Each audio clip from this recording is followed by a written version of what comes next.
अस्सलामुअलैकुम दोस्तों, मेरा नाम है उस्मान और आप देख रहे हैं ग्रेट पाकिस्तान चैनल। दोस्तों, दो डेवलपमेंट शेयर करूंगा, दोनों बड़ी अहम तरीन डेवलपमेंट है। हमें पता है कि वज़ीर-ए-आज़म शहबाज शरीफ तुर्की के दौरा के ऊपर हैं, तो वहाँ से इंशाल्लाह अच्छी अच्छी डेवलपमेंट आएंगी। अभी वो जो बिज़नेस कम्युनिटी है उनके साथ इंटरेक्ट कर रही हैं और कोशिश की जा रही है कि पाकिस्तान के अंदर इन्वेस्टमेंट आए।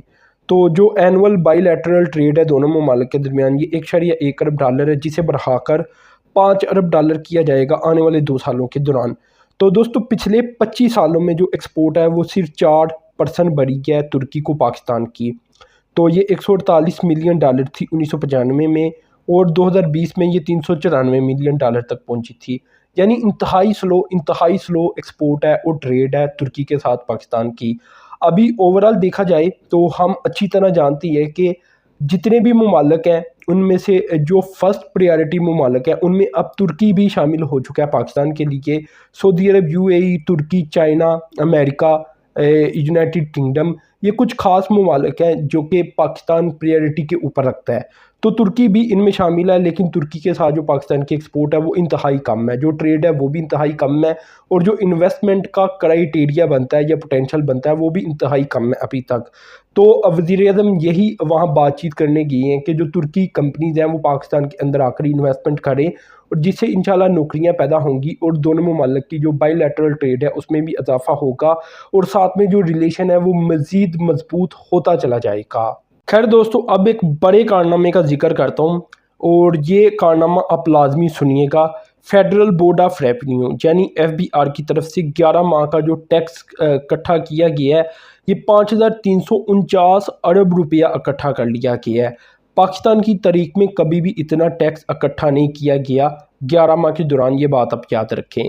तो 28.4% इजाफा रिकॉर्ड किया गया, क्योंकि पिछली बार 4,164 अरब रुपया इकट्ठा किया गया था इसी टाइम के दौरान। तो अंदाज़ा लगा लें कि ये अच्छी ग्रोथ है, बहुत अच्छी ग्रोथ है ओवरऑल अगर देखा जाए। इसी तरह दोस्तों, अगर तो सिर्फ मई की बात की जाए, अभी मई हमें पता एंड हुआ है, आज 1 जून है, तो मई तक के जो फिगर आए हैं ये 490 अरब रुपए की आई हैं, कि 490 अरब रुपया इस मई के दौरान इकट्ठा किया गया है। और दोस्तों, ये पिछली मई 2019-20 की 20-21 की जो मई थी उसमें 387 अरब रुपया इकट्ठा किया गया था। तो अंदाज़ा लगा लें कि ये 100 अरब रुपए से ज़ायद रकम इकट्ठी की गई है पिछले साल के मुकाबले में, अगर मई टू मई कंपैरिजन किया जाए, और ये ग्रोथ बनती है 26.8%। तो इस तरह जो ओवरऑल टैक्स कलेक्शन की ग्रोथ है वो बहुत ही ज़बरदस्त है। तो 1 माह के फिगर रह चुकी हैं, लेकिन फिर भी अगर देखा जाए तो जो रिवाइज टारगेट है जो IMF के साथ सेट किया गया था उसे पूरा करना थोड़ा मुश्किल है, क्योंकि ये कोई 6,100 अरब रुपए का था, लेकिन जो इनिशियल टारगेट है ये 5,800 अरब रुपए के आगे पीछे था। तो ये काफ़ी हद तक कहा जा सकता है कि जो इनिशियल टारगेट है वो अचीवेबल होगा, ठीक है ना, लेकिन जो अभी दोबारा डिवाइस टारगेट किया गया था IMF के साथ वो अचीवेबल नहीं होगा। दोस्तों, अगर ग्रास कलेक्शन की बात की जाए तो ये 4,389 अरब रुपया पिछली बार थी, और इस बार 5,644 अरब रुपया रही है। तो इसमें ग्रास कलेक्शन का मैं कई बार आपको बता चुका हूँ कि जो रिफ़ंड करना होता है अभी नहीं किया गया होता। तो ऊपर जो मैंने नेट कलेक्शन बताई, ये रिफ़ंड करने के बाद जो पैसे अब बचे वो बताए, यानी 5,349 अरब रुपया रिफ़ंड करने के बाद बचे थे।